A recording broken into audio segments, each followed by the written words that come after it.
Well, today on Context, sex, money, and conflict. It's Valentine's Day, and today we take on the many challenges to love.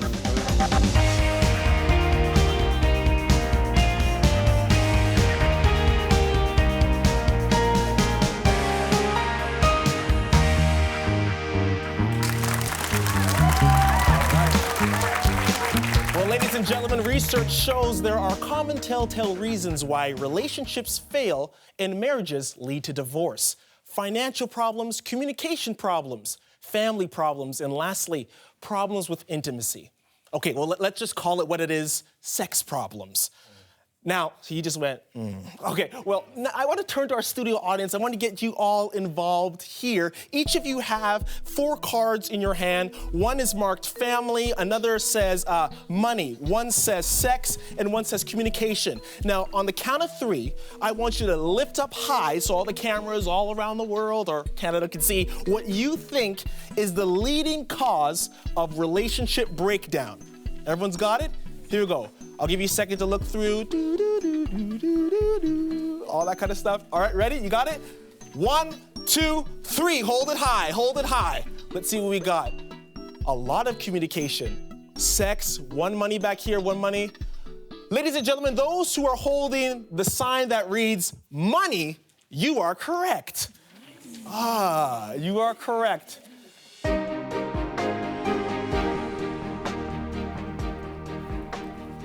Well, our first guest is a New York Times best-selling author. Her book, Happy Wives Club, took the reading world by storm. Her latest book, The Argument-Free Marriage. Yes, you heard right, argument-free. Teaches readers that peace in marriage is possible and shows just how to make that happen step by step. So now joining me from Portland, Oregon, please welcome Fawn Weaver to Context. Hello. Well, Fawn, thank you so much for being with me. Let's start. I got your book in hand right now. Yeah. Let's start here. What does it mean to have an argument-free marriage? An argument-free marriage means exactly what it is. It's a marriage without arguments. And does that mean that you do not disagree? Absolutely not. It just means that when you disagree, you either agree to disagree or you disagree in a manner that both sides get what they want by the end of that conversation. And your book offers readers a 28 guide to make this possible. I mean, reading it, being married myself, it really is a step-by-step process. For those who don't know what it looks like, what do these 28 steps kind of look like? Briefly take us through them. Sure. Well, I don't know that I can take you through all 28 days, but the way that the book is set up is so that every individual day you have something to add on. So it's almost like building blocks. So we begin by talking about what the crux of an argument-free marriage is really about, and that's really the ability to remain vulnerable in your relationship, an ability to stick with the original emotion. So rather than covering up how you're feeling, which is usually if something is going on and there's an argument that's about to ensue, it's usually because someone is hurt or disappointed or fearful. They are all original emotions, all vulnerable emotions. So the first portion of the book, what we talk about is how to stay and speak from that place of vulnerability rather than covering it up with an aggressive emotion and a defensive response, because that never gets anyone anywhere. So that's really what the first portion of the book. And each day we build upon that. How exactly do you do that? How do you remain vulnerable with your spouse? If you have a disagreement that seems as though it's escalating, how do you decelerate it? There are other pointers in terms of the rules of engagement, which my husband actually wrote that chapter. It was pulling teeth getting him to write a chapter. But I said, listen, all of these people are like, there's this woman and she's so happily married. We really want to know whether or not her husband is as happily married. And so he wrote a chapter called The Rules of Engagement. And his number one rule of engagement is presume innocence. Presume that the person that you have chosen to be with, that you chose out of the billions of people in the world, assume that they have your best interest in heart and begin the conversation from there. So each day there's a building block that helps you work toward an argument-free marriage. And whether you desire to be argument-free or just argue less and to love more, by the time you get to the end of that 28 days, you will absolutely know why absolutely know how. And really, after the first 7 days, your communication will shift pretty dramatically. Now, at the beginning, before we came to an interview, we did a little bit of an audience poll, and we said, you know, what do they think is the top leading love kind of destructor that researchers are saying? And we talked about communication, money, sex, and family. Majority of people in our audience said communication. They thought that was, you know, the telltale reason. For those who may not be married, but they're in a relationship, or perhaps they're single and they're saying, what should I look out for? Your book, you talk about 5 words that people should not say, the 5 words that prevent the argument for couples. Whether you're married or not, what are these 5 words? It's actually not the 5 words not to say. So let's unpack that a little bit. The first is when people say it's communication, there's so much that gets dumped into that bucket. And what they're really saying is I'm speaking, my spouse isn't hearing what I'm actually trying to communicate. And the other spouse is saying the same thing. And a lot of that comes from not speaking from a place of true honesty, transparency, and vulnerability. So we talk about that a lot in the book. But in terms of that particular chapter that you're talking about, the 5 words, it's something that my husband and I use. If we aren't seeing eye to eye, we'll say, honey, you should pray about that. And those are our 5 words. Okay. It's basically our way of saying time out. Okay. We need a time out. Fawn, joining us in studio right now, front row, we have Crystal and Troy Patterson. I want to welcome you both to Context. Bringing you're hearing what Fawn is saying here, bringing you into the discussion. How do you maintain healthy communication in your marriage? I guess it started when we were dating. What we said was that between us, we're going to make it a safe place. So there's no judgment, there's no condemnation, it's a safe place. Anything can be said without any fears. So I think that really helped to establish a foundation of trust and honesty to allow for healthy communication. Crystal, do you agree? Or no, that's not it. No, I totally agree. So we made, while we dated, we made that agreement. And now that we were married, it's only been 4 months, but we continually have to remind each other that it is a safe place. I have to remind myself, and he reminds me, and I remind him that we have to be vulnerable. Fawn, you're hearing this. You're hearing them talk about a soft, safe place. What do you have to say about that? Yeah, I mean, it's absolutely brilliant, and it's something that is so important. And one of the things, the name dropped a little bit. Was it Crystal? That's correct. Crystal, yes. You've got Crystal. That. So one of the things that I don't look at it and say that we should identify the aggressive emotions or the defensive responses. None of that matters. So being angry, mad, none of that is how you really feel.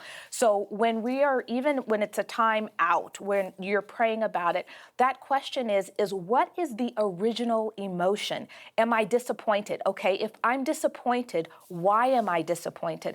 And when you're able to communicate from that place of vulnerability, and you know that you're communicating in a safe place, which you and your husband have done, then you're able to have these kind of conversations without crashing into an argument. 2 quick last questions at you. A really important one that I think people in our audience, even those watching, want to know.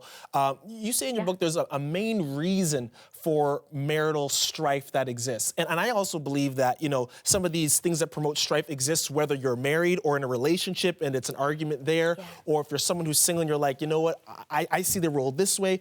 There's one reason you say that causes relational, if I could put it that way, strife. What is that reason?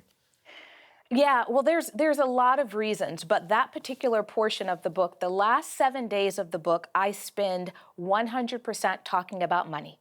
Mm-hmm. I talk about finances because for a lot of people, they think that they're arguing and they think that it's a communication issue, but really they have so much financial pressure on them. It's very difficult to be vulnerable. It's very difficult to say how you honestly feel if you're concerned that your lights will get turned off. And so I spend a lot of time focused on how do we get your finances in order so that you can have these conversations without the money pressure. The conversations are completely different when that's not there. My last question to you, Fawn, is how does a personal relationship with God weigh into now having an argument-free marriage or an argument-free relationship? How does that change the discourse a little? Yeah, you know, it's interesting because that's the only relationship I know, and I use myself as an example, and my husband and I throughout the entire book and those that are around us.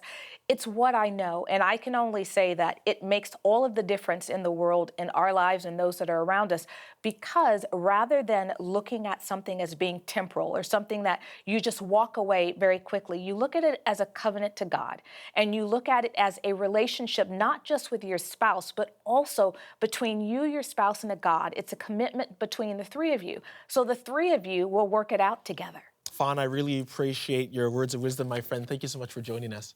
Thank you. Thank you for having me. That was Fawn Weaver, author of The Argument-Free Marriage. She joined us from Portland, Oregon. Coming up, researchers say problems with money and, yes, sex stand as telltale reasons love and relationships fall apart. After the break.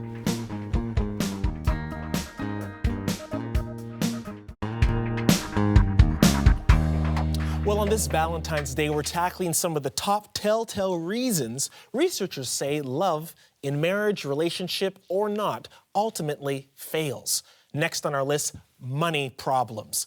Anthony Burke helps people live a life of financial freedom. He is CEO of the Legacy Capital Group and a pastor who counsels people in financial stress. Ladies and gentlemen, please welcome Anthony Burke to Context. Thank you so much. Thank you so much for being here. Thank you so much. Well, let's start here, Anthony. You know, everyone faces financial issues, whether it be, debt, bills. Everyone has their personal story. And I want to read something to you. Researchers say it's the lack of communication about financial problems and how married couples, or let's just say couples in general, deal with those issues that make or break relationships. The same, I presume, as I said, would go for those who may not be married or not. What does healthy stewardship of money look like for couples? Let's start with those who are married. Okay.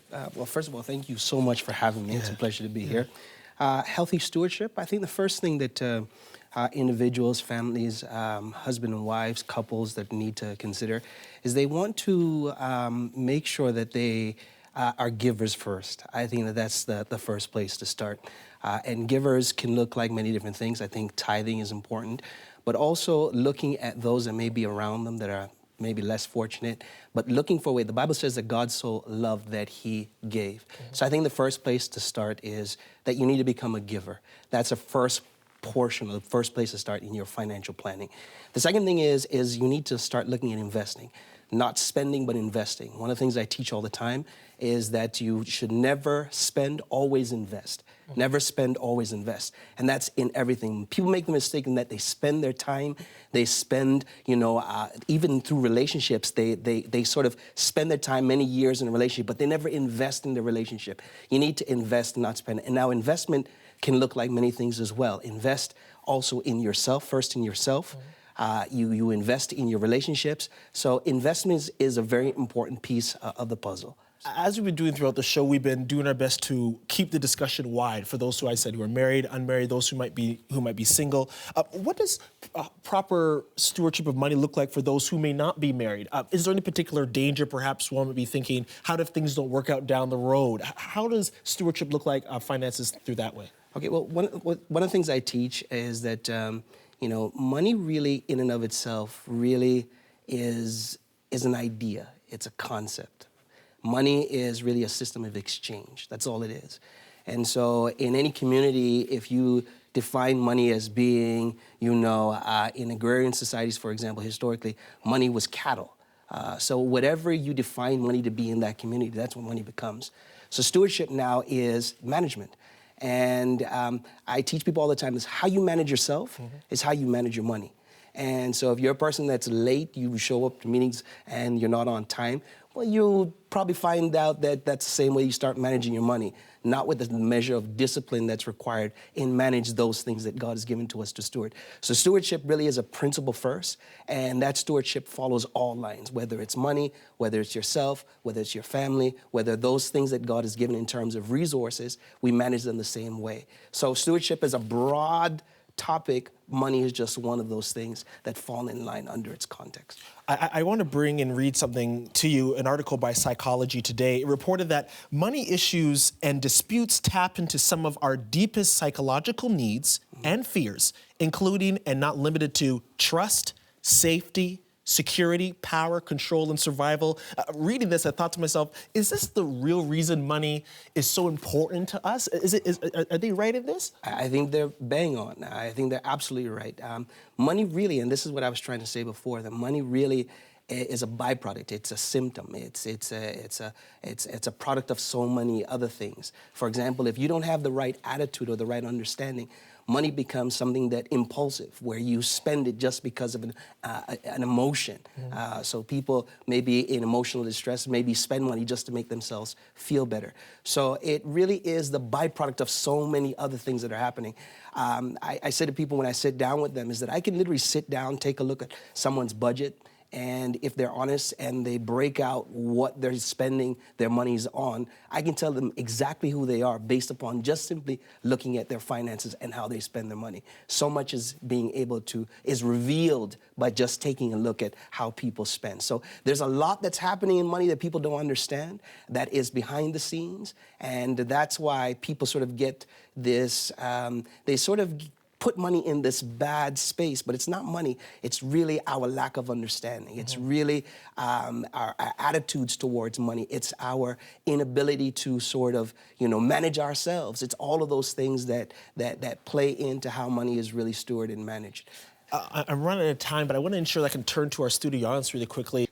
And Alicia, where do you come from this? From our single perspective, I know people who are not in relationships have told me, hey, I'll make their own decisions on money. Where do you come from on that? For myself, actually, I feel like because I'm single, I don't really have a lot of big obligations. I'm not married. I don't own a house, So for me, it's like whatever money I get is my money, and how I want to spend it is how I'm going to spend it. And I feel like being single has its perks in that area when it comes to finances, because I don't have anyone that's holding me accountable. Like, if I buy a pair of shoes, he'll be like, why did you buy that shoes? You could have put that money into a savings account. I have no one telling me how I can and cannot spend my money. So I truly find excitement in that. Last question I want to ask to you is, how does, you brought a lot of great passages from the Bible, how does your personal relationship with God help to guide you through this very complex challenge that money sometimes presents for many? One of the things that I've done throughout life is I'm an avid reader. I just enjoy reading.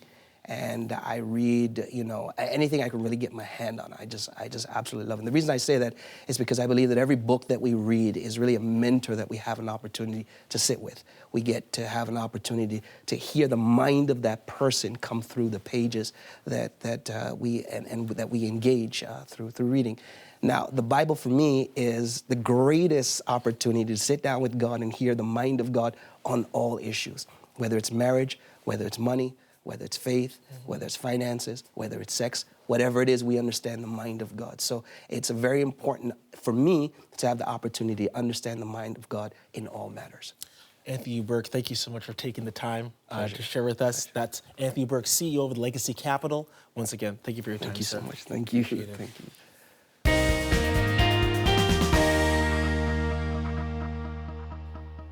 Well, sex is a source of many relationship problems, researchers say. And to help us on that, Sheila Ray Gregoire. Sheila is a marriage blogger, author of 7 books, including this one right here, The Good Girl's Guide to Great Sex. Ladies and gentlemen, please welcome Sheila Ray Gregoire to Context. Great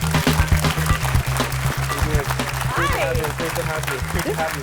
This is going to be a fun conversation. Yes, it will. Yes, it will. Well, let's start to unpack this. I want to look at this question, make sure I get this right. Let's speak about sex problems as a challenge to couples. What are the root problems breaking apart relationships when it comes to sex?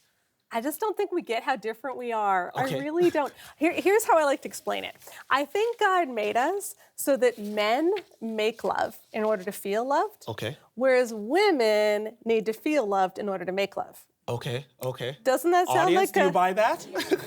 Some are like, well, okay. Unpack that a little bit for us. Okay. And that sounds like a recipe for disaster. Because basically, women, we need to feel that connection first, whereas for men, that's often their way of feeling the connection. And yet, our media doesn't portray it that way. Okay, our media portrays it like we're both the same. Because you watch any TV show, movie, whatever, here's what happens. I can guarantee it. So the couple's together. Okay. and they start panting. And then they kiss, and then the clothes come off, and then they end up in bed. Okay, that's how it goes. You pant, you kiss, the clothes, the bed. Okay? Remember that? No.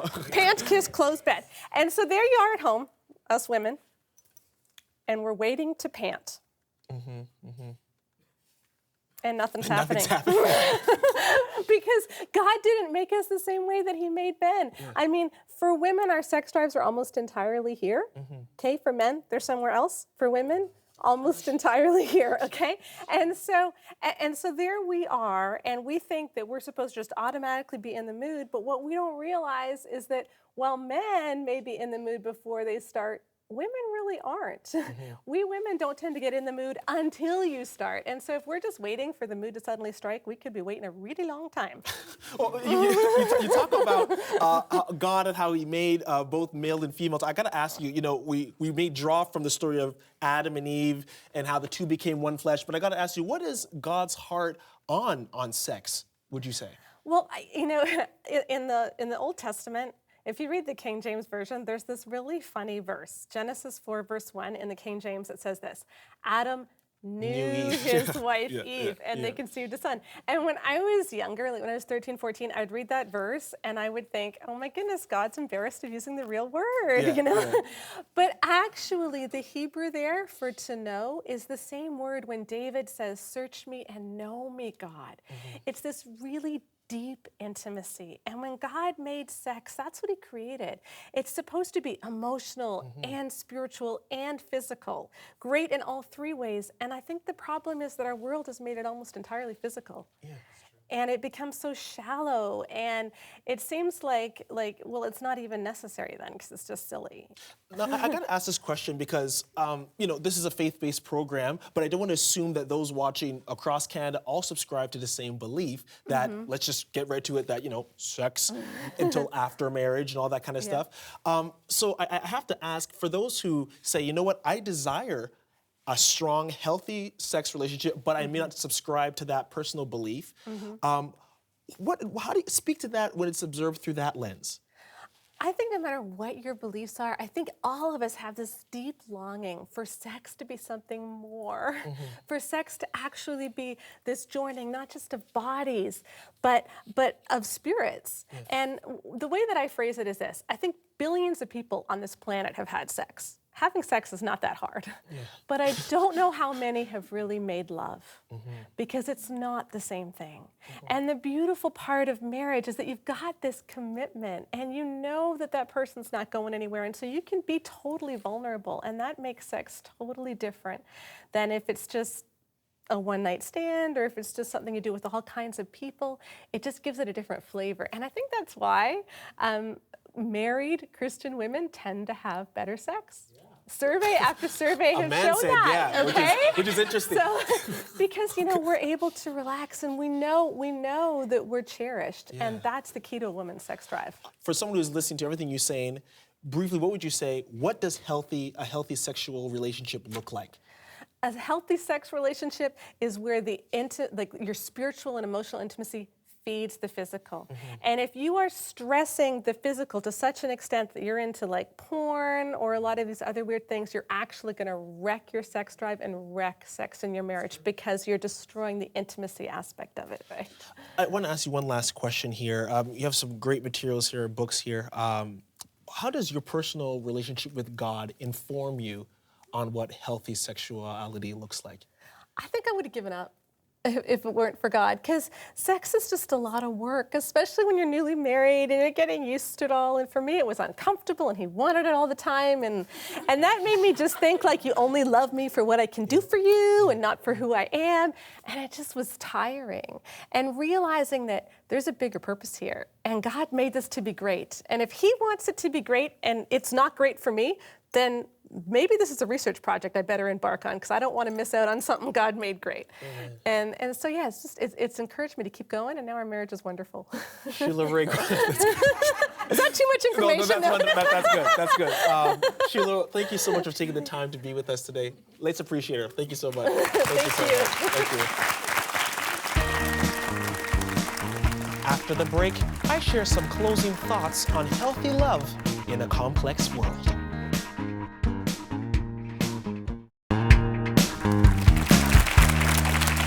we covered a lot today in discussing the challenges to love.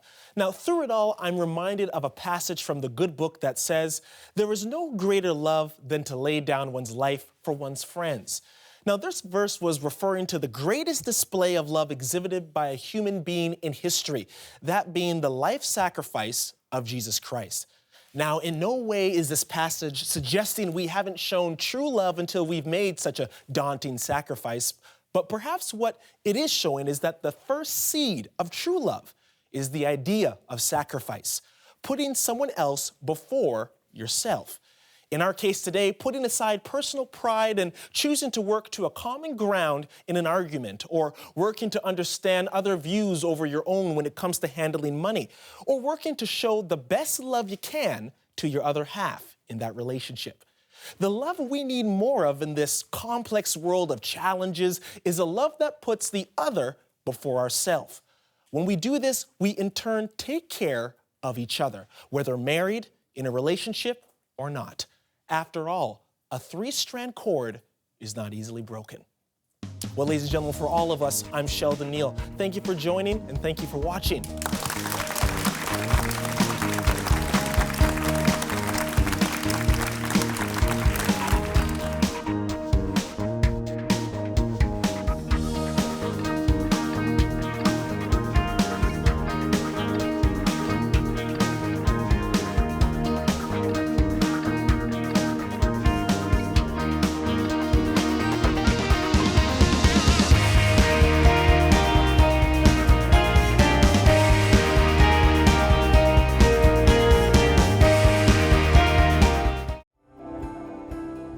Hi, I'm Jeff Grunwald, president of Media Voice Generation, the charitable organization that produces Context with Lorna Dueck. We strive to bring you news and current affairs stories from a Christian perspective. The French people have given up on the option of the church and the option of God as being relevant in their lives. The critical plight of refugees. More than 3,000 people have been killed on the way to Europe only this year. And the controversy around climate change. And we've been operating as a global society on the premise that some people just have to be sacrificed if we want to have this kind of energy. You can find us online with special features and commentary on our website, on our Facebook page, on Twitter, and on YouTube. I'm asking you to make a one-time gift or become a monthly supporter. Help ensure that we can continue to bring you more stories that reveal Christ and show God at work in the world. If you believe Context is worth every minute, then we need your support.